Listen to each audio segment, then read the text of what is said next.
Hey guys, welcome back. In this video I'm going to show you how to view Mixer in Reaper. So you can use a simple shortcut or the main menu. So for the shortcut we have Ctrl M to open up the Mixer.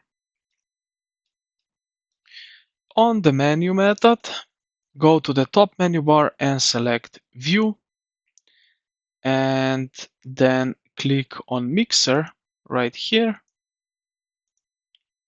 to show up this thing. Once the mixer is open, you have a few ways to position it.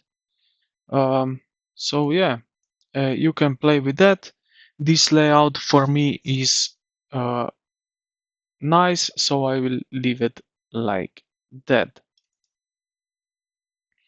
You can just right click on it, and then here you can also select whatever group folders to the left, as you can see here. Then you have group fx parameters with their inserts. So okay, this is it. I hope this video helped you out. If you did, consider to like the video and subscribe to the channel. Thank you for watching, and I will see you in the next